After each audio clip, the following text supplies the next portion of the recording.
everybody can listen to us. It's everything okay? Jorge, can you talk to make sure that you're unmuted? I am unmuted. Great. Okay. Well, Frank, I think that just introduce yourself. I'll introduce myself if you wish, and then we start with the In case you don't okay. know us. Yeah. My name is Francisco. I'm from the Basque Country. I'm from the north of Spain. And I've been a guide for 20 years. That's pretty much a little bit of, well, I love art. If you have followed me, it's one of my big passions. Jorge. Well, I am Jorge. I was born in Malaga, but I've been here in Madrid now for almost 30 years. I get the goosebumps when I think about it, how time flies. And I've been in the tour industry for the last 25 years. Fran and I, we are both our Rick Steves guides as well. Let's start with Goya. Let me share the screen. Let's see if everything works the way it should be working. And there's el principio. Whoops. Go back. Here we go. So, good afternoon, good evening to everybody. Today we're going to be talking about Francisco de Goya, one of the biggest master painters in Spain. He was born in 1746 and died 1828. An artist who had, let's say, two sides. On one hand, he was able to portray the bourgeois life of the novelty of Spain of the 18th century, a very relaxed, beautiful, and light life. But also, he was a master in painting his dark side, his insides, his nightmares. A man who could go from the beauty and perfection of the lights to the horrors of his shadows. There is a life around this man, and today what we want is to try to understand this man, this special character that is Francisco de Goya. To try to understand him, first, we think that we need to talk about what's going on in the world at this time period. Jorge. As Francisco said, this is a lecture of Goya, but just to get you into situation, just what was happening around in the world. We're not going to focus just in Spain and Goya at the moment, just a prelude of what was happening around at the time. Here you see a world map that you see that it's not really accurate, obviously no satellites at the time, but we're still missing a part of Australia at the bottom right corner, and then the Northwest Pacific over there. Alaska is missing a part of Canada. But anyway, it's showing already that the map is a sphere. And that's also indicates that Spain at the time was a huge, big power. In fact, it was the very first global empire that was created. We know that the British later on they had the big empire, but the very first one global was Spain. So what happened at the other side of the Atlantic in those days? Not only here in Europe, many things happened in the other side of the Atlantic. Here you see, who doesn't know this painting over here? This is a painting done by the painter John Trumbull, and you can actually find at the rotunda of the Capitol in Washington, D.C. And over there is representing the moment of the signature of the USA Declaration of Independence in 1776. The original 13 states that did that. We all know that it was approved 2 days before, actually the 2nd of July, 1776, but the declaration and the signature was done in the 4th of July. That's why it's your national holiday over there. This painting was finished by the end of the 1810s, and it was placed where it is actually now in 1826. That is regarding the United States of America. But what about Spain over there? Spain over there is what you see here, plus more things that, I mean, we would talk for hours. All the territories that you see over there in yellow are Spanish provinces. Okay, those Spanish provinces, they were either general capitanies or viceroyalties. As you see, what most of the western part of the southern states of the North America, and then all Central America, and then to the bottom right, North South America, all that was Spanish territory, plus other territories overseas that we also had. We had the New Mexico over there, New Vizcaya, the province of Texas. All those divisions that you see on the map, they were called Spanish provinces overseas. We have the New California, the old California, what today is the Baja California, that belongs to Mexico. We have the Kingdom of Yucatan, and then we have have a look please again to the bottom right, viceroyalties. Viceroyalty was a status in between the royalty in Spain mainland in Europe and the capitanes. It was just kind of halfway, and that was named by a vice monarch from the actual monarch here in Spain mainland. Actually, we had four of those. They were very important because it was there were the places where we get more income from. Yes, gold, silver, etc. That we actually, let's call it the way we stole it, in those days, but it's part of the history. Some parts of history we are not very proud of, but that's what happened, and that what it says. So it's the vice royalty of New Granada, what you see down there, which was part of Colombia and part of Venezuela. Then we have the vice royalty of Peru. We have the viceroyalty of Rio de la Plata, which is a little bit more of what today is Argentina, and we have the vice kingdom of New Spain. I'm sorry, New Spain, which is actually most of what you see over there in the center of the screen. Then, not only on the other side of the Atlantic, here in this part of the Atlantic, in the European continent, many things were happening. And who hasn't seen this painting? At least school, or maybe where it's exhibited. This is the classical paint that comes to our minds when we talk about the French Revolution. This painting was done by Eugène Lacroix in 1830, and it's representing what happened in France in 1789. Liberty, equality, and fraternity. That is what they say is about the French Revolution. That was their motto, the things the target. Okay, let's put it this way. The monarchy at the time, they were very totalitarian. Wherever the monarchs at the time, they were saying it had to be done. So many statues from, or let's say layers from the society upraised against them. Obviously, the nobility, and the high power people, they were by the side of the monarchs. But in this case, in this painting, we need to have a look in details, very quickly, but in details. Have a look in the center, the revolution, the liberty, the equality, the fraternity, everything is represented by a beautiful lady over there, proudly holding, firmly the flag of France over there, with a beautiful woman just representing the perfection. We're gonna follow this just to see where it takes us, and this is what we're looking for. But let's have a little closer look into this. Have a look at the kid on the right-hand side that you see over there. That kid, just for the clothes that he's wearing, it could be, taken as a part of the, let's say, lower class people, working class people of the French population at the time. He's wearing two gowns. He's ready to do whatever. Although he's so young, I mean, I could tell that he's no more than 15 years old over there, but he is part of it. And now let's go and have a look to the other side, to the left.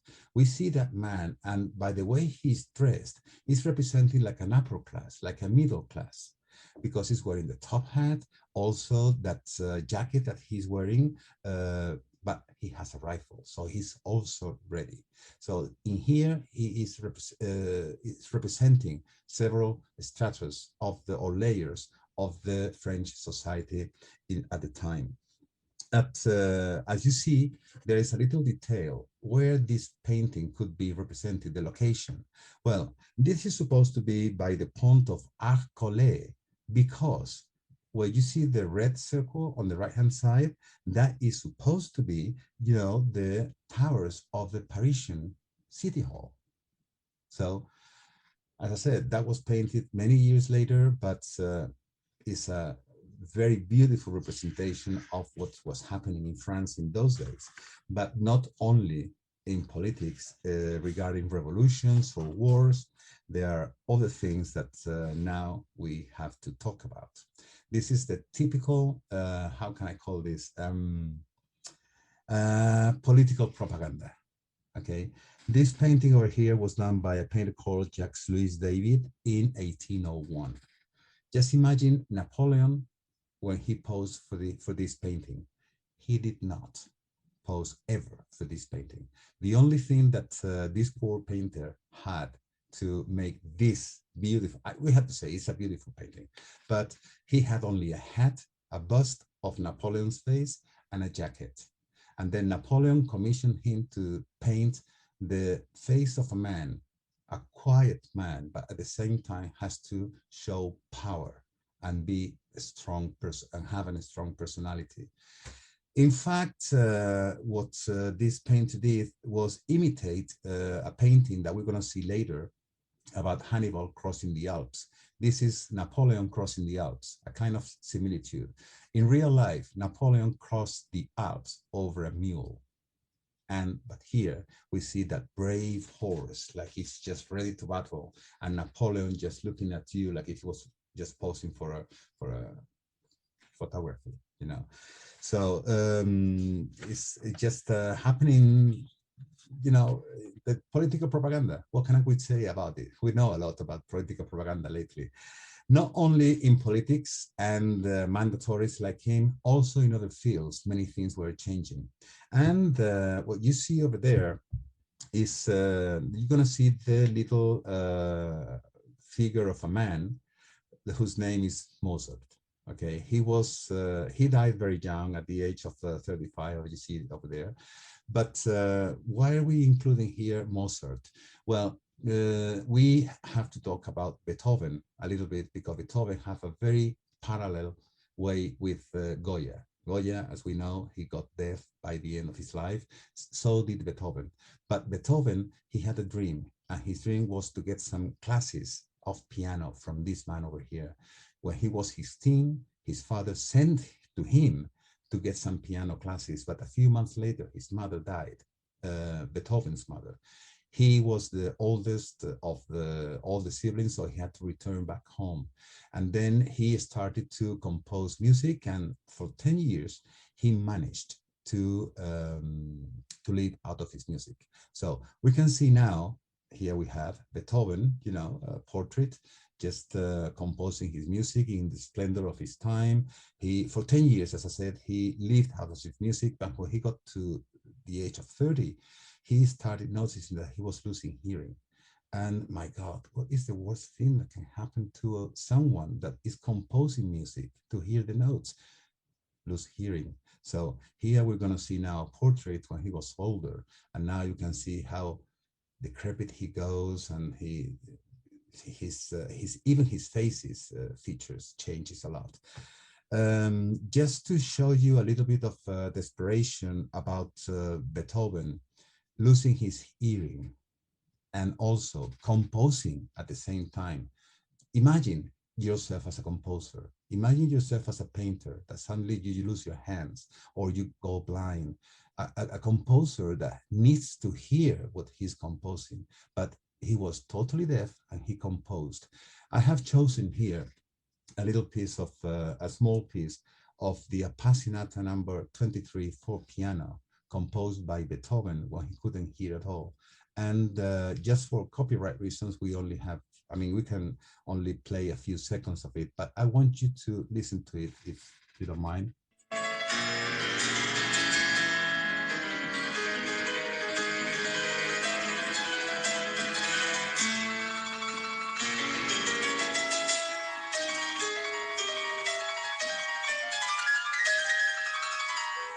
So you can tell that by the rhythm, by the melody, there are moments that go ups, it goes down, goes very quiet, and then suddenly explodes. It's like a person that doesn't know what's doing, but at the same time knows perfectly just by writing, imagining the sound in his head. So that's the geniality of Beethoven. But now we're going to go and focus on what we have to focus, which is our friend Goya. So The thing is that we see that the whole world is in revolution. We have the United States Declaration of Independence. In France, we have the French Revolution. As you can imagine, the French Revolution invaded, was touched the rest of the crowns and the rest of the kingdoms all around Europe, and especially Spain. In Spain, we had a minister who got all the properties of the crown out.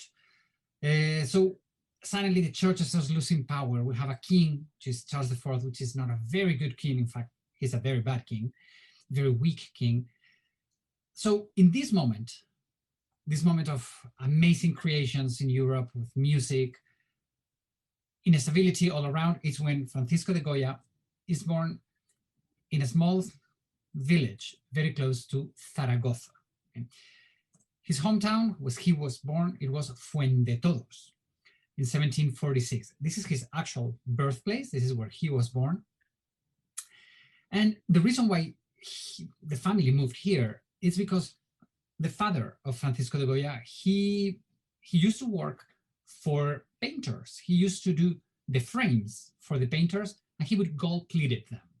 The thing is that he needed to do some restorations in his house to make it a little bit bigger, and they moved to this little village where Francisco de Goya was born. They stayed in here a little bit over 2 years, and they returned back to Zaragoza. Years passed, and by the age of 9 years old, Francisco de Goya goes to study with the best Baroque painter in Zaragoza at that time. His name was José Luzán. He was 9 years old, and really they didn't get along because Goya, he wanted to do what he wanted to do, and he was just 9, 10, 11 years old. He was a very young kid. And José Luzán, he was the maestro, and his apprentice had to do whatever he would say. The first work that we have from Goya, it is from 1759, when he was still under the wing of José Luzán. He's 13 years old. It is the portrait of Jesus Christ's family. We have baby Jesus, held by Mary. On the left, we have Santa Anna, the mother of the Holy Mary, and Joaquin all the way behind. As you can see, I mean, he's 13 years old. His mastery, it's beginning to show. He's becoming better than the maestro, better than José Luzán. He really blows and he really starts painting everywhere around Zaragoza. And he knows that in Madrid, we have the Royal Academy of Painters of San Fernando, which is the best school of painters that we've ever had in Spain. And he wants to apply. And he wants to go to Madrid to learn how to paint.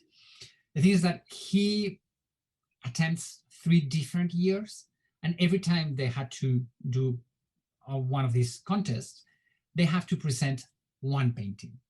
On the last painting he presented to be a member of the Royal Academy of Painters of San Fernando, it was this Aníbal Victorious crossing the Alps. As you see, the thematic is very classical.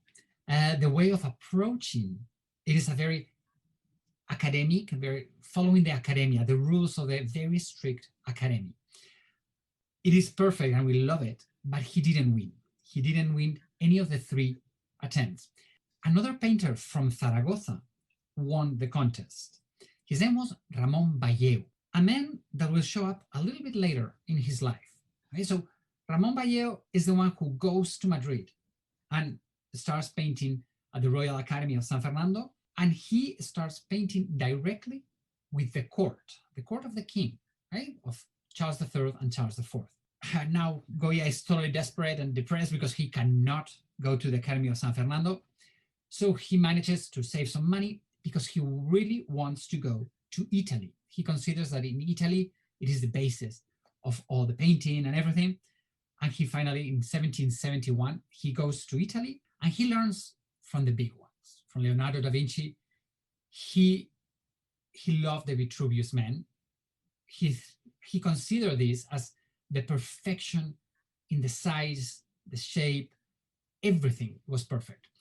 One of the good things of this trip in 1771 is that he kept a perfect diary of what he was watching, how much he was spending, where he was staying. This book, it is in Madrid at the Prado Museum.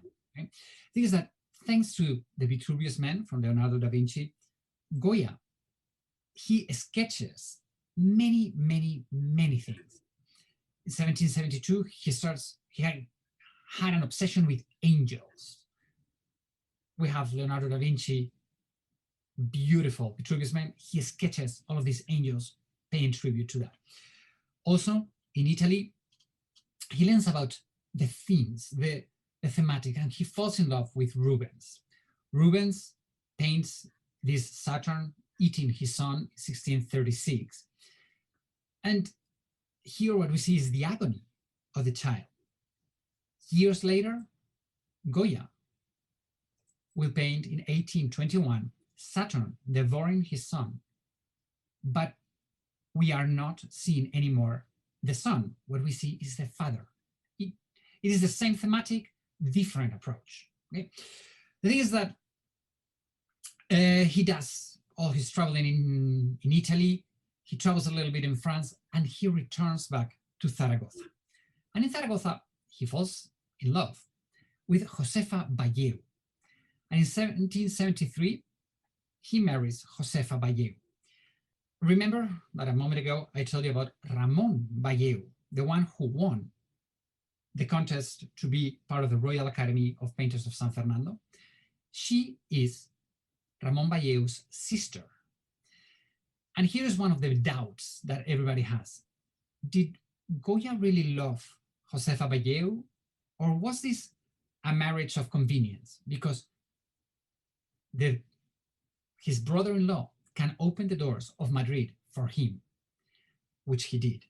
We don't know if they loved each other or not, but they had 8 siblings, right? So at least they had a love relationship.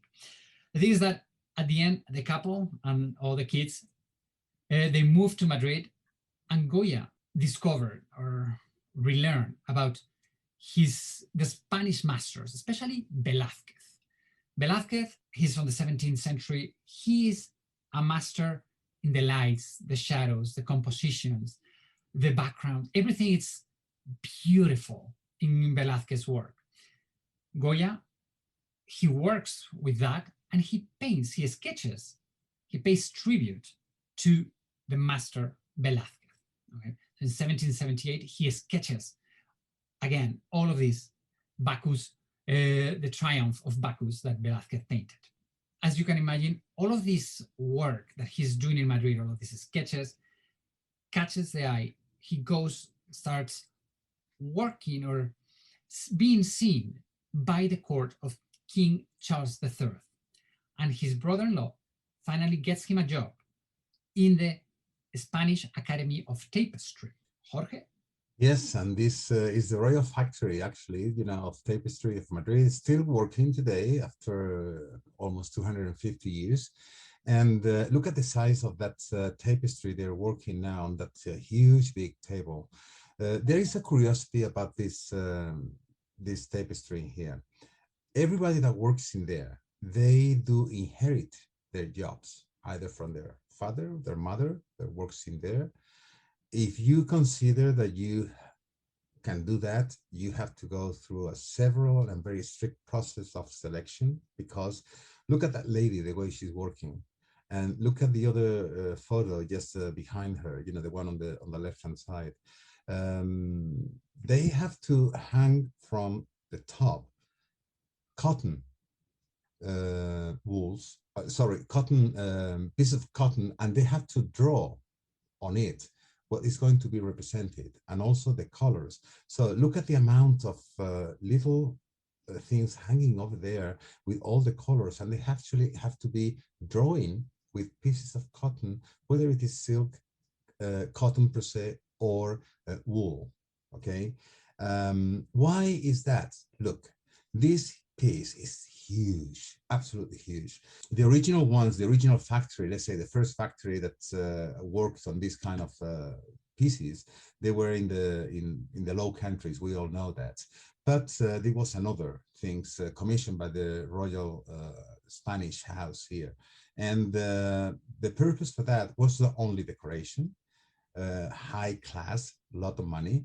And it was the purpose that in the old palaces, in the old big houses, just a chimney was not enough to heat up the room. So besides decoration, it was just as a heating purposes, just to keep from the cold and dampness of the, just the naked walls. So the cost of any of this, they are absolutely, high. I have learned not so long ago that just 1 square meter, 10 square feet in silk, made out in silk, it could be the cheapest one, about 10,000 euros. So that gives you an idea how expensive these pieces are. The bigger, the more expensive they are. So after this, what we're going to do is we're going to talk about what Goya did in there, because that is a job that Frank mentioned that he got it there. It was in the tapestry factory, and these are what we call the cartons, okay, cartons that he made, just representing daily, everyday Spanish leisure life. This one is called The Shade, is one of the most representatives of them. Have a look at the attire and the costumes that the man and the woman is wearing over there. She's with the abanico over there. In those days, the fashion was that the ladies, the whiter their skin were, the sexier they looked. That's why, the man is taking care that the sun is not hitting her face. Now we're going to see another representation of the another party time, and actually this is, I had to write this down because I couldn't find it, and it's called the blind man game.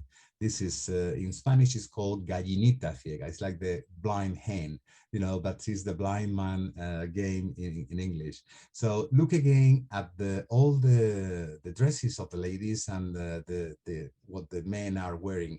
That is what we still today we call Goyesco style. Goyesco comes from Goya, and there you see it's like a, if it was a photo, just like a Polaroid photo, let's put it that way, okay? And then that was his style at the time, and he was actually working in more things that's not only over there, but he started working now for the public. He had public works as well. So this one here is, he touched many things. Of course, some of them religious. Here we see the Holy Family with St. John the Baptist as a child, just playing with baby Jesus over there. In our next one that we're going to see, this is one of my favorite ones regarding this public period of Goya. I just want to remark like 3 or 4 things in here. I don't want to stand too long, but have a look at the bottom left, and you see those 2 men just trying to shoot the bird, but then just in between the bird and the 2 men, you see there is a house on top of a hill. But isn't it giving you that tree over there like a false sensation of a 3D? And then if you put together the men with the 2 dogs just under the tree over there, I mean, is this just like a snapshot just taken over there? Imagine the mind, how genius you have to be to capture all that in a process that needs to be done that way. And now we're going to see the very last public work that Goya made, and it was the last communion of Saint Joseph of Calasanz. That was his very last work as a public work that he did, just commissioned. But now we're going to enter in the royal and novelty period of Goya. The thing is that all of these incredible works that he has placed them in churches, in private palaces, all of these captures the eye of the wealthy, of the novelty of Madrid. And he enters the court doing portraits. He's a portrait painter. The most famous ones are the dressed and undressed majas.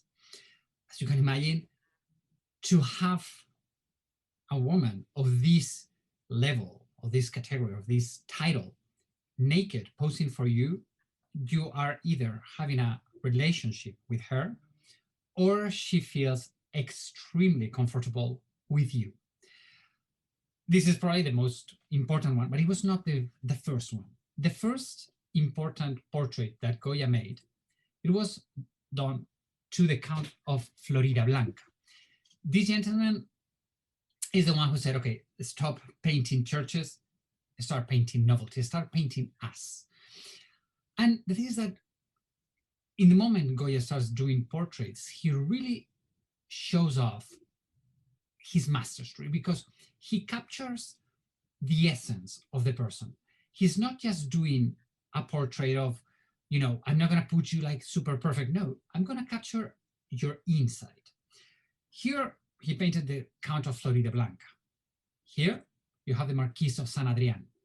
Two novelty, two totally different people. The one on the left, the Count of Florida Blanca, we see him with his suit, with his green silk suit. He's a nobleman, he's working, he's a diplomat. We see that he's not arrogant, but he's a little bit, he knows, he's a very intellectual man. On the other hand, the Marquis of San Adrian, he's a much younger man. He is arrogant. He's looking at us in the eyes. He's directly looking at us. He is in his horseback riding suit. All right, he has a domain of I am better than all of you. Okay, so in these two portraits, we see that he is very good at capturing the essence of the soul of the people.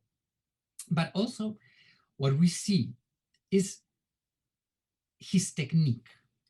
Goya is a real master doing some things. First, as we said, capturing the essence of the person. But if you see here in the Marquis of San Adrian, we can see the materials that these clothes are made of. This might sound like, oh, what a big deal. At that moment, the clothing was something that would tell you where you are in the social status. This man is not wearing cotton. His pants are made of velvet. We can almost touch the warmth of the velvet. His boots, they are crispy, shiny leather. He is putting all the value in the clothes and he knows how to portray them. Goya knows how to make them look perfect. He knows how to put that person in there. Okay, that's how you are. This is where your social status is. That is one of the things he does well. The other one is that he captures the essence of the person and he makes something that is really what make those little details that makes us makes us unique. Here you see a close-up of the face of the Marquis of San Adrian, and we see that he paints perfectly the skin. It is a perfect looking skin. Everything is soft. His cheeks are little red. And if we look a little closer, we see that the Count of San Adrian has a freckle under his eye, has a freckle in his lip.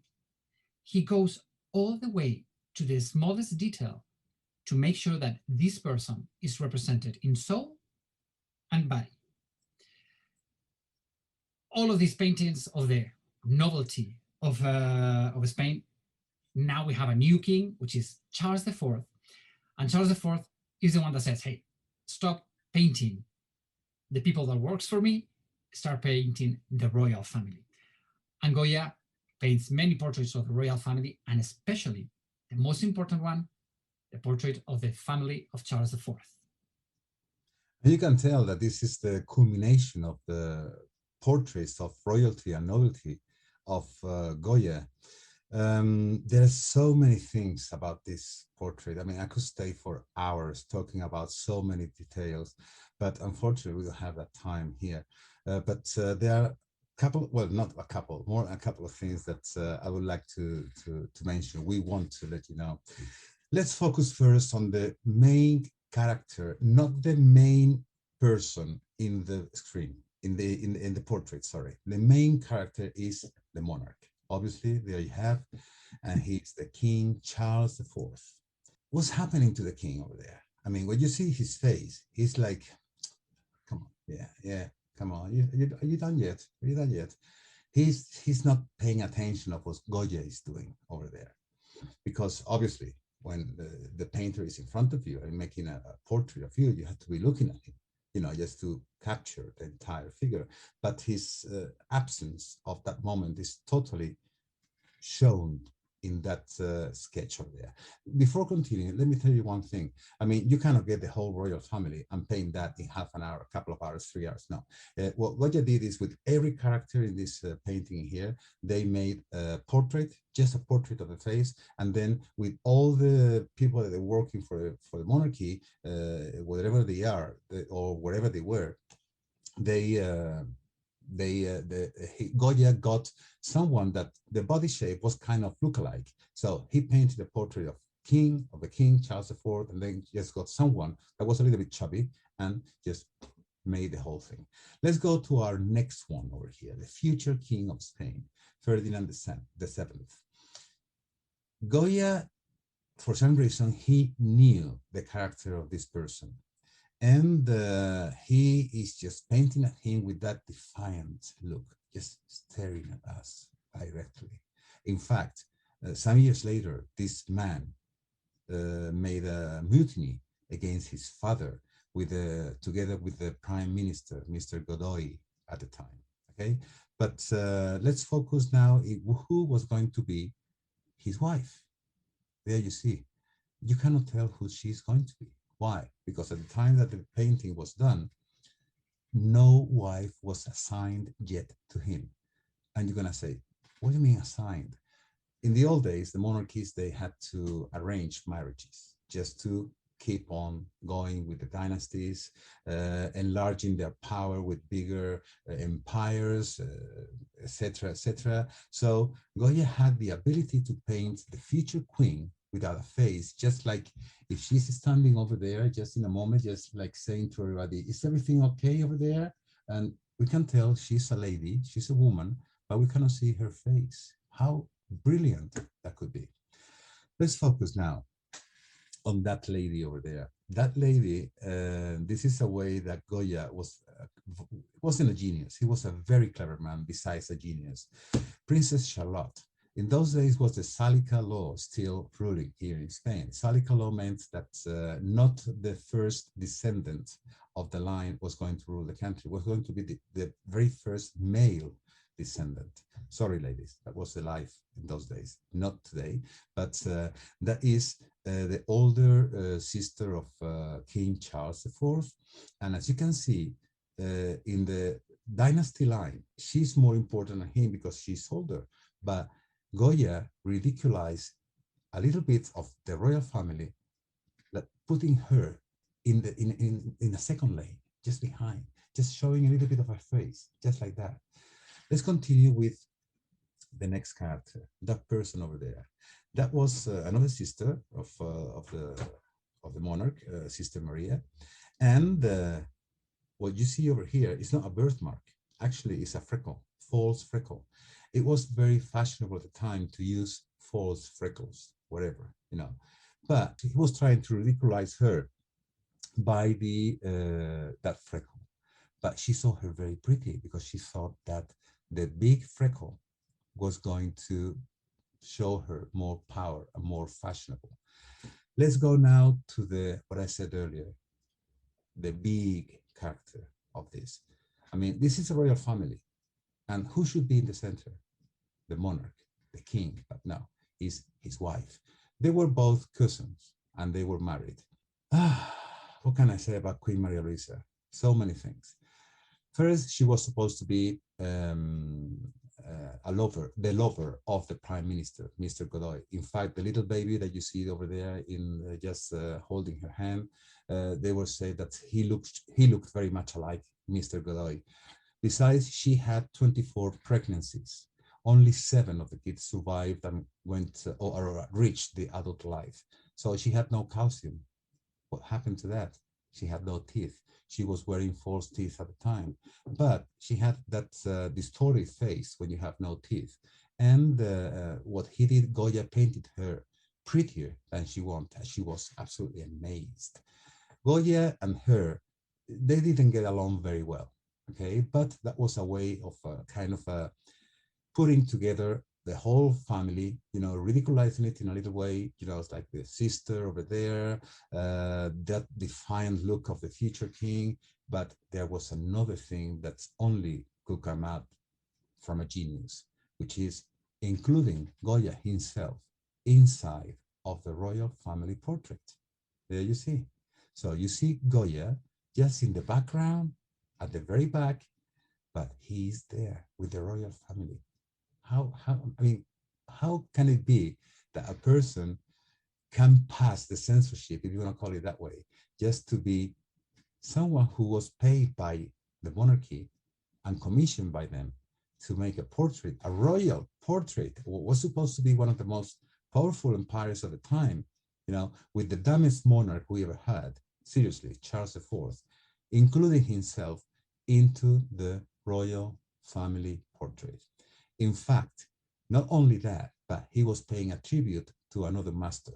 We have to go back 150 years. So you see Goya on the left-hand side with the circle, and here we have another masterpiece of Spanish painters, is Las Meninas from Velázquez.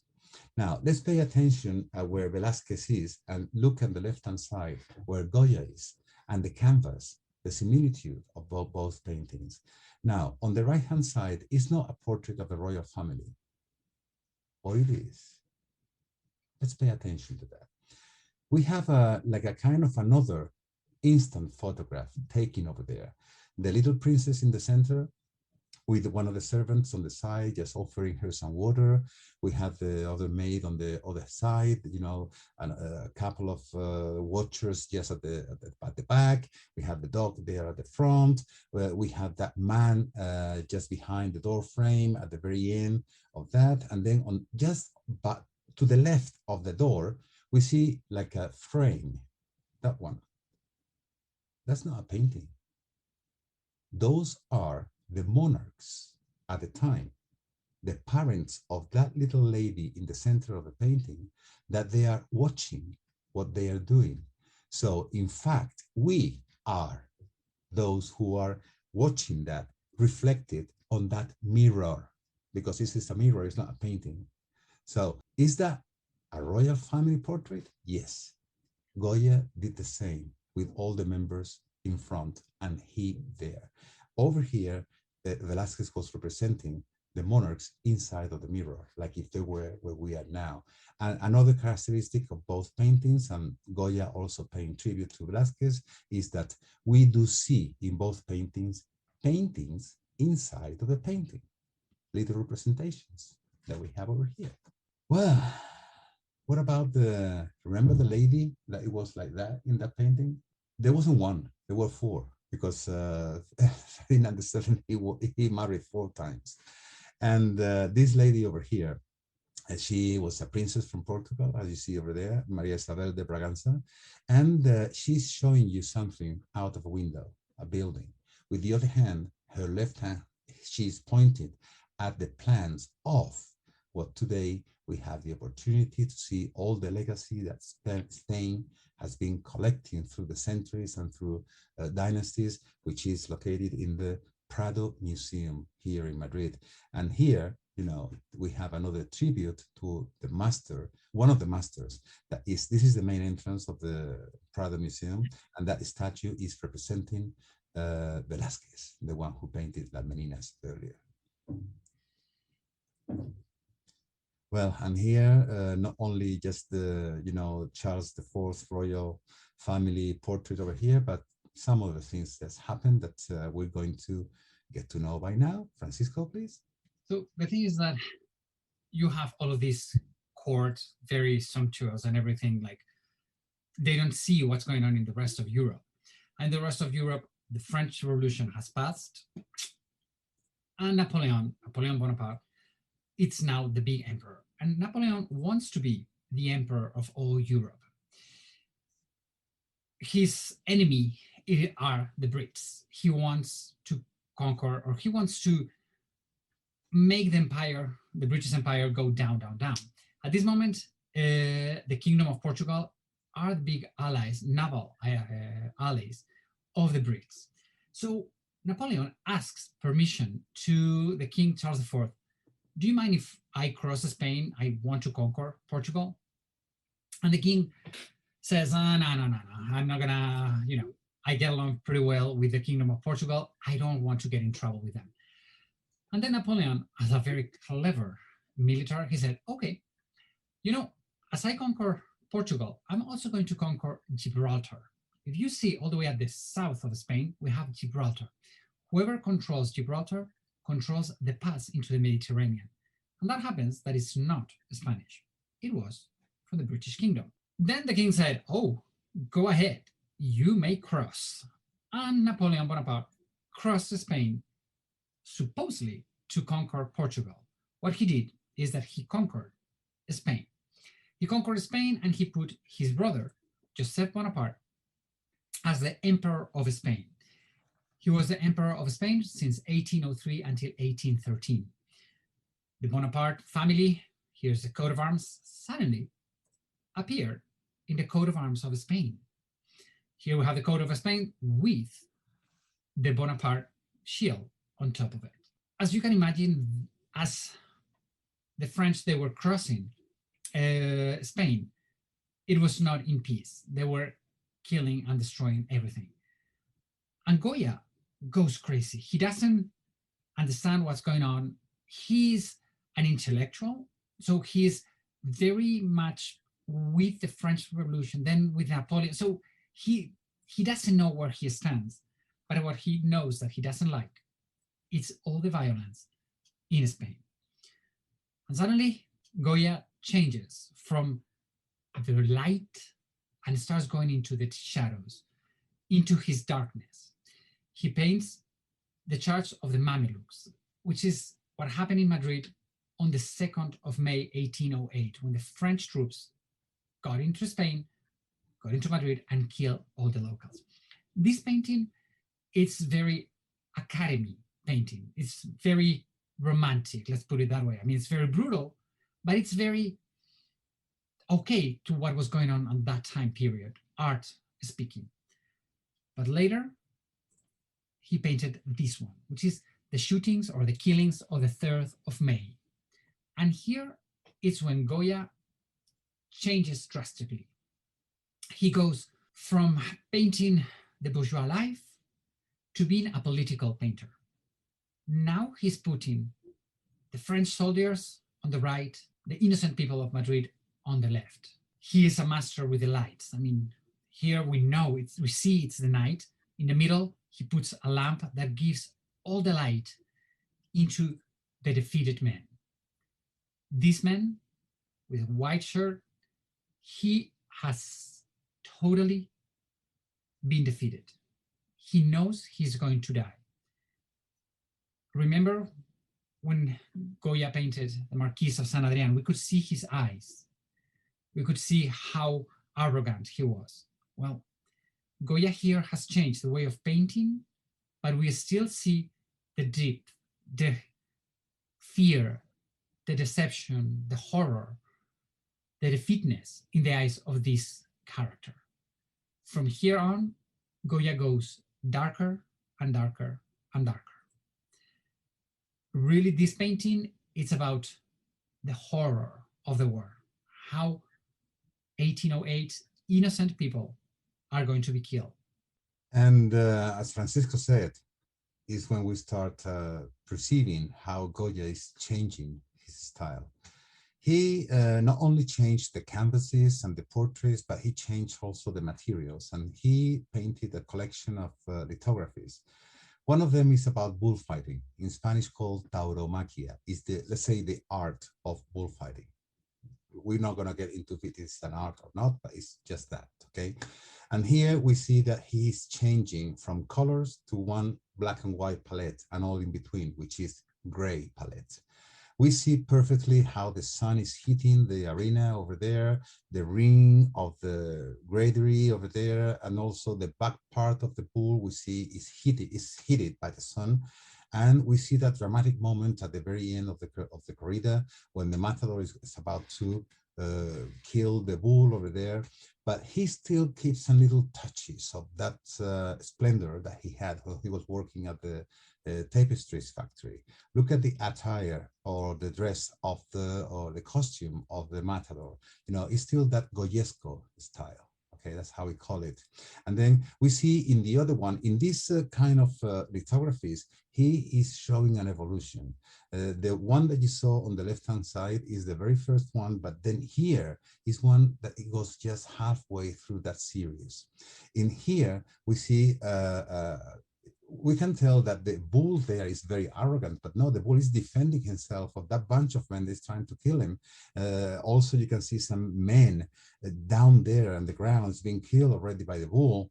So it's just, you know, the dramatic change that Goya is experimenting in his mind. He's already losing his hearing in this series of lithographies, but not only on this tauromaquia series. We see also reflecting some like his dreams. This is the most known of that series. And as you see just on the box where the man is leaning over there, you can see in Spanish it say, El sueño de la razón produce monstruos. The dream of the reason produces monsters. So what he's trying to reflect in there, supposedly, I mean, it's him, you know, but that dream, that nightmare he's having, we don't know if those birds are bats, they are owls, they're going to attack him, or look at that distorted size cat behind him. In this next one that we're going to see, we also see the evolution that he's going through. We see men over there without teeth, just like, I don't even can't find the words to describe these people. Obviously, very low-class people, but not representing the status of them, just representing what he was envisioning inside, because he couldn't hear. He had constant nightmares that we saw on the left-hand side. And here there are these men that they are moaning about the soups that they are hot. Okay, that's what it says down at the bottom. Están calientes. Soup is hot. And the waiter at the back, you know, just in the shade, just bringing some more food, is smiling when the others are moaning in the front. One of them are kind of laughing at them. It's just, you know, his mind is really changing over there. Politically, around him, there is a big chaos. Inside of him, he is repressed. He is not seeing the light anymore. And he's, as Jorge's saying, he is losing his hearing. He's isolating from the world.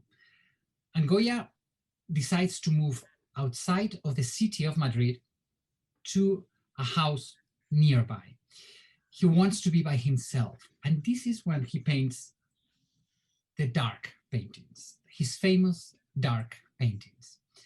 Monsters, deformed people, horror. He paints them at night. This is a self-portrait of Goya. You see he's wearing a top hat.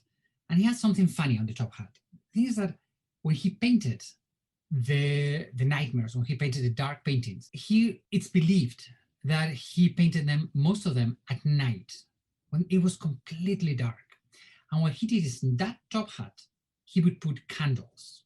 Let me show you a picture of a movie. It was called Goya in Burdeos. This is how he painted it. In his top hat, he would put candles and he would be painting all the dark paintings. He was surrounding himself. He was surrounding his house with these dark paintings because they're not on canvas. They're like frescoes. You have to understand that all of these houses were painted in stucco and he painted over them. He voluntarily painted all of these horrors, all of this darkness to be with him in his own house.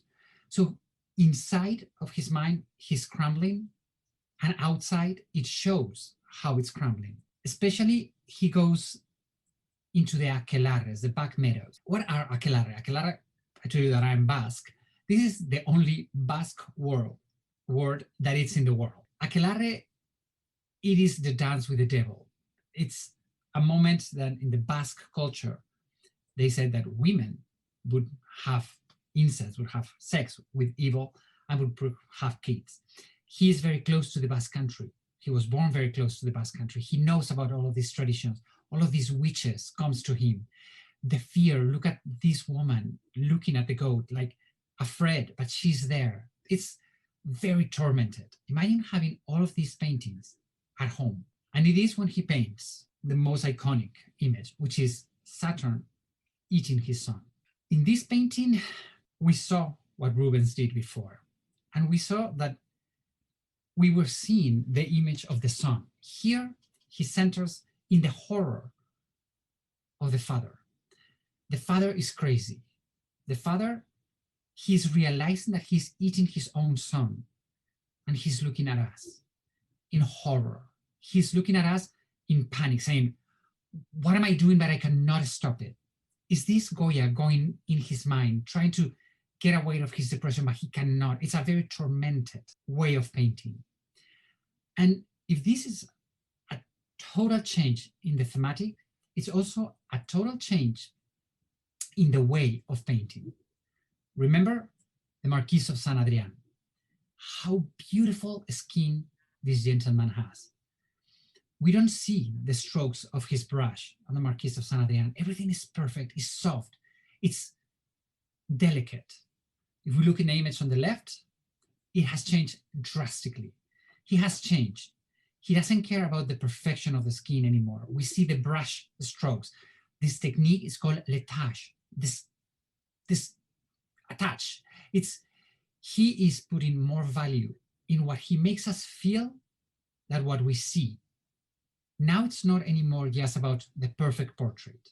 It is about the painting, the way he paints. It's another way of telling us something. It's much strong. It's very modern for his point of view. But one of the things I love of these two images is that in both, we see the depth in the eyes. The eyes capture the arrogance of the Marquis of Saint Adrian and the craziness in Saturn. It is a master in two totally different moments of his life. In here, we see the lights on the right, on the left, we see the shadows. Goya cannot stand anymore what's going on in Spain, and he decides to go to Bordeaux in France. That's true that he was so disappointed about how everything was going on in Spain, also tormented by the way he was, his physical aspects and losing his hearing and everything.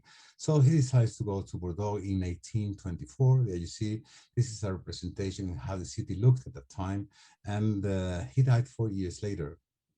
As well, Bordeaux feels honored just to have had Goya there as a citizen of them. So there are several tributes about him in that city.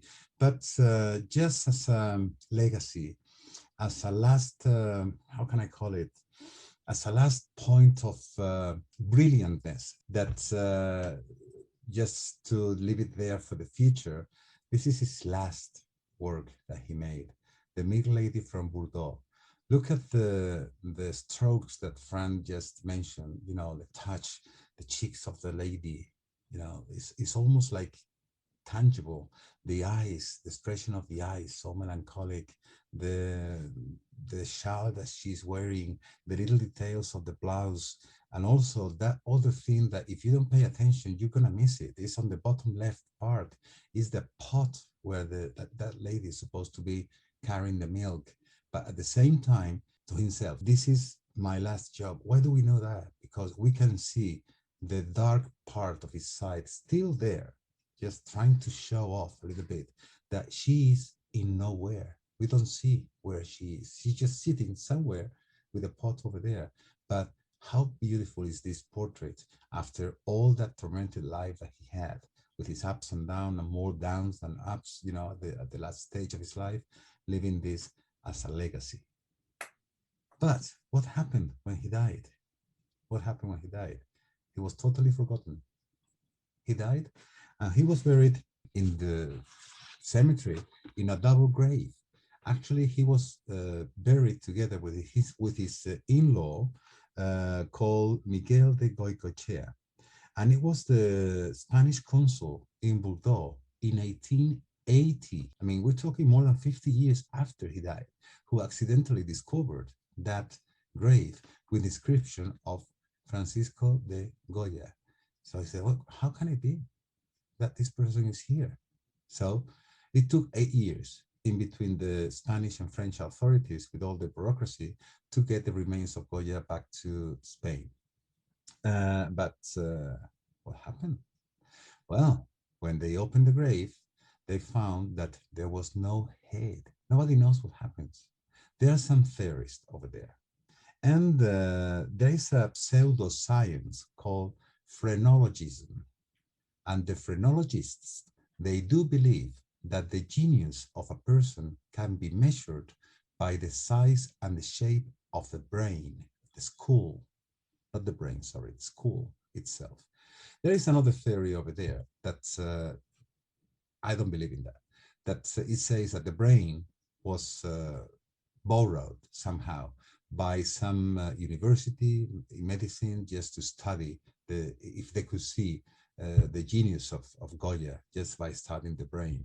But some years later, this painting that we see here, it was done, in 1849, as you see on the screen, by Dionisio Ferros. And it says over there in Spanish, cráneo, skull of Goya, painted by Fierros. But the mysterious part about that is that the canvas per se is not signed. That is an inscription on the frame written with a pencil. So who knows? And also we have missing the lower jaw. We don't have the lower jaw in there. What happened to the school of Goya? We don't know. We have no idea. Anyway, so it was in 1899 when the remains of Goya was taken into Spain. At the very beginning, he was buried by a little cemetery where today is the Cathedral of Madrid. Some years later, here in this painting, I'm just smiling because, I mean, history sometimes plays funny games, and that it really gets me the goosebumps. In this church that we see, was Antonio de la Florida. In 1919, he was commissioned to be buried over there. What happened in that church? That what you're seeing is on the dome of that church, and is representing the miracle of St. Anthony done by Goya himself. And it was commissioned by the King Charles IV, the one that we saw the portrait of the royal family. So this was one of his public works done on another fresco, and it happens that Goya is just under that dome, buried over there, without the head, but there's what is buried, finally. And this is a little clip I took about a couple of weeks ago, and what you see over there is Goya sitting in front of the church, where you see, and what I love about this statue of Goya. There's many statues of Goya in Madrid, but what I love about this is that it's representing Goya at a certain age, but very, very serene. Actually, even for a man of a certain age, he could be even handsome when you look at his face, but in a very quiet and calm position. And he's wearing the palette of painting on his left-hand side. And have a look on the right-hand side. It's like this. The finger slightly lifted, like saying, I am there under my job. And that is just opposite the church. Well, and what happened from now on? Because many things happen from now on. Even when Goya passed away, he made a lot of influence in future works of art. So yes, Goya has died 1828, no more Goya, but his work, his legacy is still on and on and on. We see it many places. So very briefly, let us show you how this master has influenced or has changed the future into the arts. Remember Saint Napoleon and his son? Well, some years later, the Bal de la Moulin de la Galette, painted by Auguste Renoir in 1876, it is the beginning of the Impressionism. And the way the Impressionists start painting is with this letouche, this type of brush painting, that at the moment when they were painting in 1876, it was not following the Academy principles. We're talking that Napoleon III, it's in Paris. It's a moment where everything has to be very classical. And all of the Impressionists, they break the rules. They break the rules and they are inspired by these paintings of Goya. The thing is that when we think about Goya, we think about a classical painter. And when we think about Renoir, we think about a modern painting. Well, just think about this. Between Saturn de and his son and the Bal de la Moulin de la Galette, there's just 50 years apart. They are much closer in time, technique, and everything that we imagine. Okay, so really, Goya was an incredible master in the way of painting. That about his technique, about his themes, how he inspired artists with the way he painted, especially in violent moments. Vasily Kandinsky, he painted the Canons 1913 in 1913, which is the beginning of World War I. And the beginning of World War I, innocent people are being killed. Exactly what happened in 1808 in Madrid. On the left, we have the innocent people of Madrid. On the right, the French soldiers killing. On Kandinsky's Canons, on the left, we have the innocent people. On the right, we have the canons. As you can see, it is very similar, the structure of the painting. Another painter that was big influenced by Goya, it is Pablo Picasso. Now we need to go to 1937. Spain, it is in the middle of the Spanish Civil War, and the village of Guernica was totally destroyed by the Nazis, the Italians, and Franco. It was the beginning or the prelude for World War II. And Picasso remembers this painting of Goya, The Killings of the 3rd of May. And he paints the defeated woman, a tribute to the defeated men of Goya. Exactly the same position. One is looking down, the other one is looking up. One is a man, the other one is a woman. But what they have exactly the same are the look in their eyes. Both of them are defeated. Both of them know they're going to die. Picasso got inspired by Goya. But there's one more inspiration in the Guernica. Picasso makes a self-portrait. He's seeing what's going on here. And Goya knows, Picasso knows that this is going to be his masterpiece. Everybody's going to talk about this painting. And he puts himself there, just like Velázquez did in Las Meninas in 1656, just like Goya did in 1808. The three of them portray themselves on the left-hand corner of the painting. So as you see, a lot of inspiration. We don't want to finish this presentation with this strong image. Let's do a little lighter inspiration, because what about this painting? Where have we seen this painting later in the years? Maybe not on a piece of art or on a painting, but what about Titanic? When Leonardo DiCaprio paints Kate Winslet, it is exactly the same as the Maja, the undressed Maja. So as you can see, all the way to today, artists are inspired by the figure of the most important Spanish painter of all times, Francisco de Goya. And with this, we finish our presentation. And if you have any questions, you may ask anything. Yeah, just unmute yourself. Unmute yourself. Whatever you want to do and say. Hopefully you understand a little bit of the chaos of the mind of this master right now. As you see, it's a passion of the two of us. We love Goya. I have a question. Go ahead. Is it possible to see the frescoes that were done on the wall of his house? No, because the frescoes were removed. Okay, so I think, Jorge, let me see if I can, okay, let me see, where are you? Jorge Roman, let me see if I can make him the host so you can show the picture? That's a great question because it's not very easy to figure out. They were on a wall and then they were removed. Yes, they were. So when you go to Madrid, if you go to a Prado, you see the original ones, but they were removed from the wall. So Alta, the house that where Goya lived and painted all those black paintings, okay, that was on over stucco. We don't use, I mean, we barely use timber here to build. We use brick, and then over the brick you have to put stucco just to cover them. So that's where he painted. But then you can see all those works now at the Prado Museum.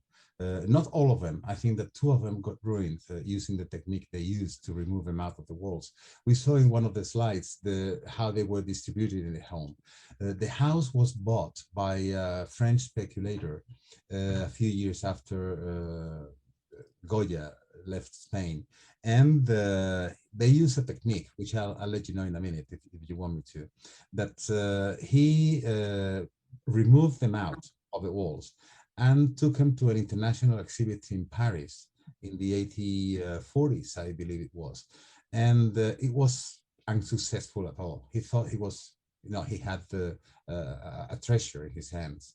So when he saw that he didn't have any success, he just donated the works to the Spanish government.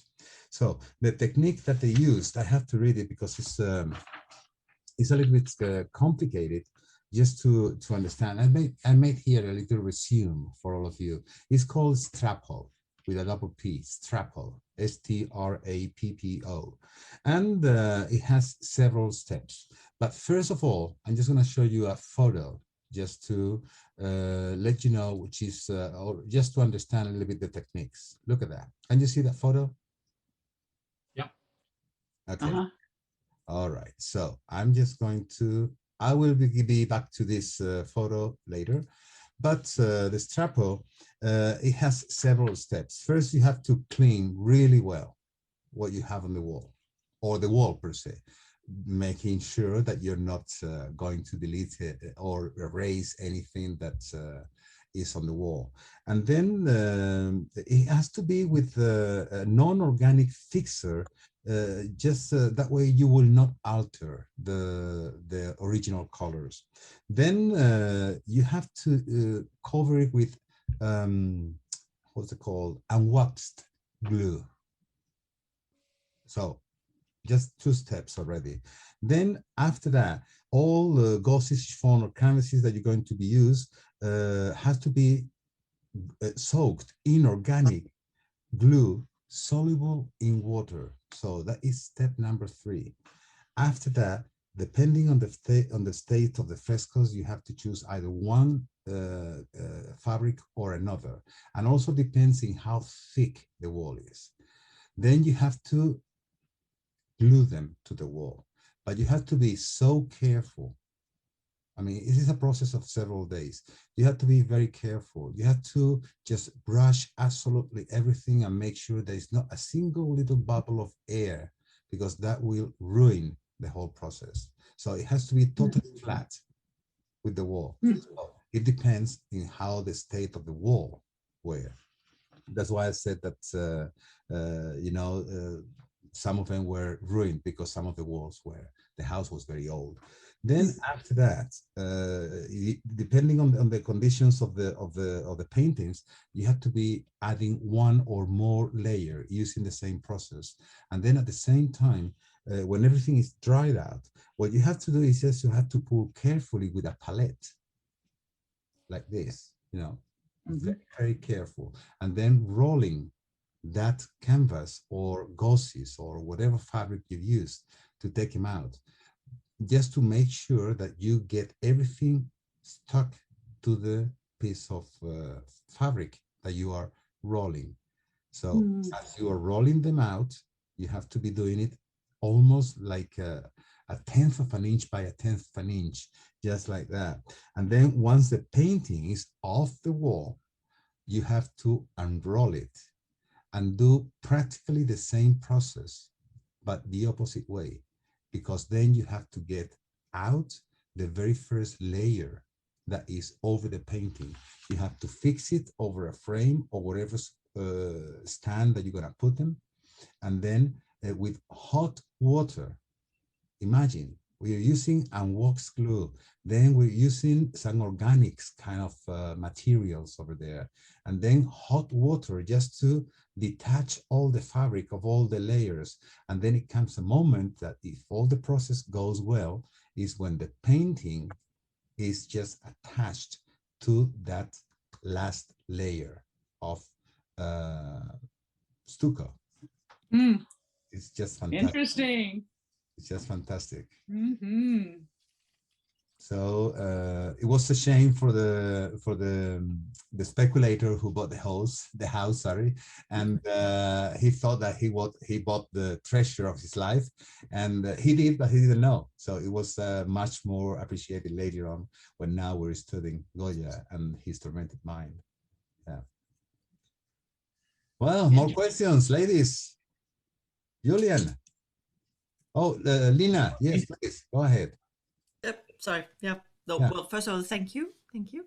Oh, you're very I welcome. didn't know much about Goya. I haven't seen any of his works. Sorry. Right. But No now I have now I have to go to Madrid, obviously. Right. No, I was just thinking about how some of Goya's darker period, his dark paintings or scary paintings have might have been an inspiration for filmmakers, because I was in my mind seeing the movie called Pan's Labyrinth, Yes. Guillermo del Toro, Guillermo del Toro. Mexican, I think he is. Yeah. Yeah. I don't know, right? I'm getting associations like this. And then I thought movies, Goya awards, like the Oscars in Mhm. United States, in Spain you have the Goya. Yes. Why would a movie award be named from a painter? I'm just thinking, are there any reason why they call them Goya awards? Do you know that? I have no idea. Obviously, there was no movies at that time. It is that Goya, he, on his dark side, he presented life as it was. He changed that beautiful image to what it was. And the movies in Spain, when the Goyas started being gifted, it was after Franco. So the movies in Spain, it was showing the Spain that it was. So there was a little relationship, and it's, for us in Spain, Goya is the number one. It's like the Oscar of the painters. So we love him. And yes, you are right, Nina. The Pan's Labyrinth, that darkness, that obsessive darkness, it was inspired by Goya. I mean, in fact, Guillermo del Toro said. Yes, and also is that because he's the master of the arts, and when our Spanish Academy Awards decided to find a name for the thing, I mean, Velázquez is much more back in the times, and Goya, I mean, the name just Goya per se is beautiful, just by itself. So that was one of the reasons why they chose the Goya Awards as the Academy of Arts in Spain. Okay. So it's not the Film Academy, it's the Academy of Arts, Spanish Academy of Arts, who gives those prizes. Okay. That's why, because I thought a film academy, Goya. Yeah. Anyway, so yeah.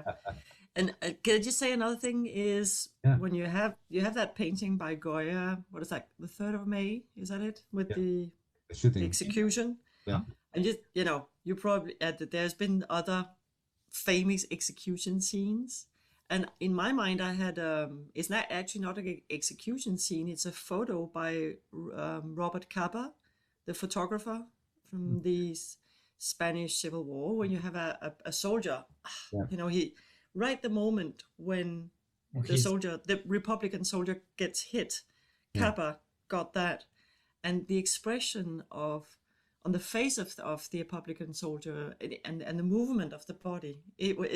Suddenly there was a link for me between the Capa photo and the some of the paintings by Goya. I mean, this way of doing photojournalism that Capa did, actually somehow Goya did with his paintings, right? In a certain way. I think you're right. I mean, that's obviously the other one's a picture, but it's very graphic. Actually, and that's Robert Capa famous photo about the Spanish Civil War.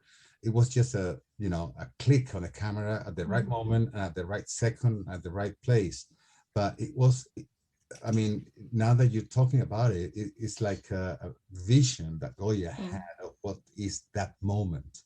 Okay, just more than 100 years before. So, a very good comparison. Thank you, Nina. I never thought about that, but it's a really good one. Yeah, it's a good one. So, Pamela, please go ahead. Yes, in the Prado, is his work all displayed in one gallery or throughout the museum? Goya's work, because there are different periods, like we've seen of his life. So we have in the upper floor, at the very end of the main gallery, we have the famous Charles IV royal portrait with all the sketches, all the sketches and all the little portraits that was used to compose the big one in the same room. And then just behind there is when we have that period of shootings of 3 of May and the Mamelukes war or battle. And then we have the Mahas in another room. So there is a part of his works that they are together in one floor, but as just the black paintings, they are just underneath in another floor because the theme is totally different. Okay, and also, to be honest, because there were no more physical space at the upper part of the Prado just to place them all together, because you can have Goya's works separated by themes, and that is precisely all the black paintings, because there are many of them. I think, if I'm not mistaken, like in total at the Prado, there are like 13 or 14, and they have to be together because they were part of the same time frame of his life. Okay, so that's why they are in a different section, but I mean, you cannot miss it. I mean, you have signs everywhere, but yes, they are displayed. Mary McLaughlin, you have any question? Yeah, I was wondering what was going on in his personal life. Did he stay married? Did he have children? He changed so much. He stayed married, and he had the couple had 8 kids.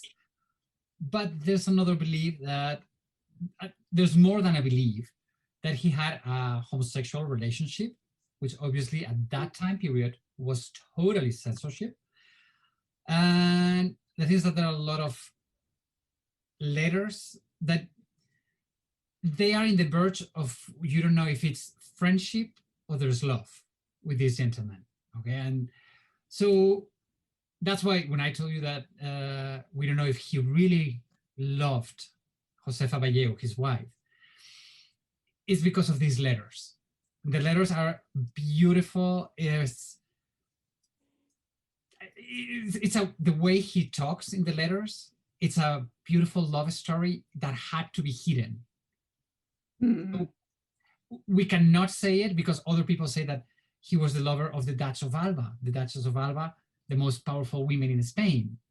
So we don't know, but especially these letters, and it's one of the big, we don't know with Goya what's in his mind. What we know is he was a passionate man, very passionate man. Yeah, he was really, and those letters are also at the Prado Museum. And Francisco, you mind if I share screen now? Yeah. Okay. Can you all see this? Yeah. This is Martin Zapater. That was the man that Francisco was talking about. And if you see my cursor here, this is a heart painting. Yeah. Okay. And I can't really see exactly everything that he's writing here, but some of the letter is my beloved and dear friend, ending the letter with I love you.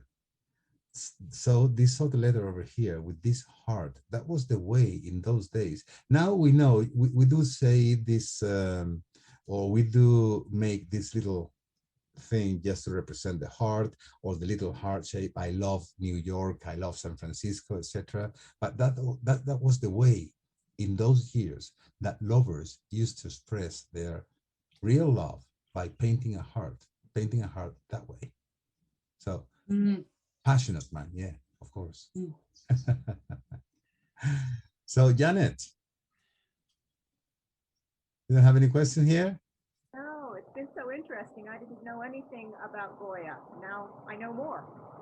Good. So what about Julian?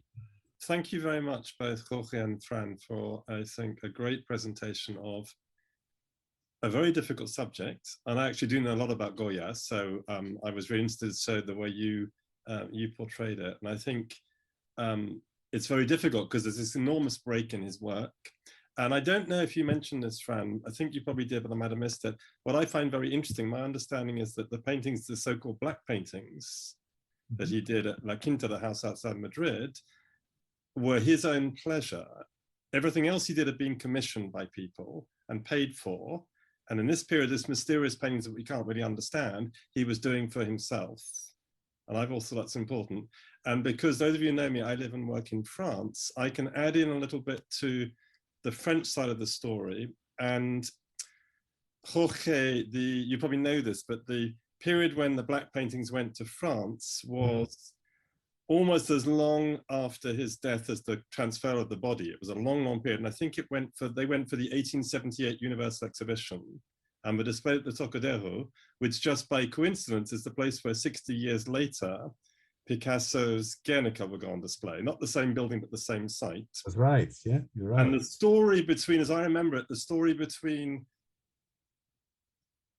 Goya going to Bordeaux and those paintings going to France, coming back again, is a very complicated one, because I think when he went to France, he bequeathed that house to his grandson. Is that correct? That's correct. I think it was owned by a grandson, and then it changed hands quite a lot of times. It was, I seem to remember reading about something very complicated before it finally gets bought by the Frenchman. That's right. Who gives the paintings to the Prado, and they go off to France and come back again.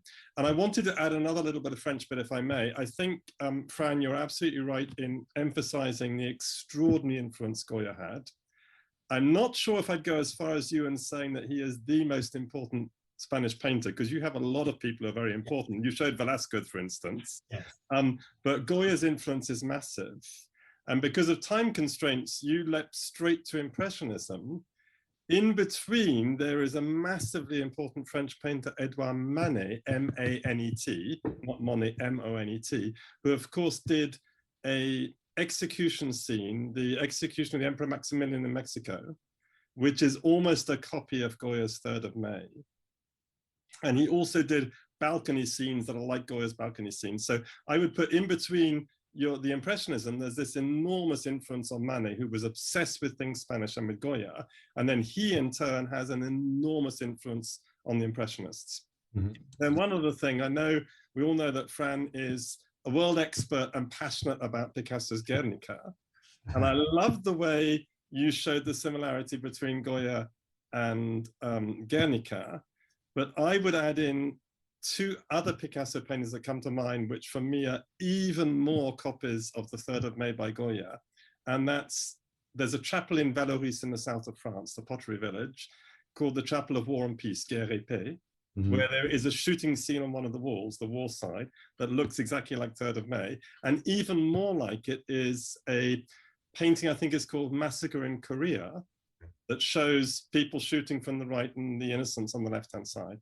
Yeah. So the influence of Goya on Picasso was very important and comes up in several paintings. And one last thing, Jorge, if we go back to the very beginning, and this is again a French thing, I think, I'm not going to make you show the photograph again, but I think when you showed the famous painting of Napoleon on a horse rather than a mule, and you showed a detail, I looked very carefully. I think the detail and the painting are 2 different paintings. They are. Okay, and you might have said that, because there are 5, I think there are 5 versions of that painting, one of which you had in the States for a time. It went to the States until it finally came back to France in the 20th century.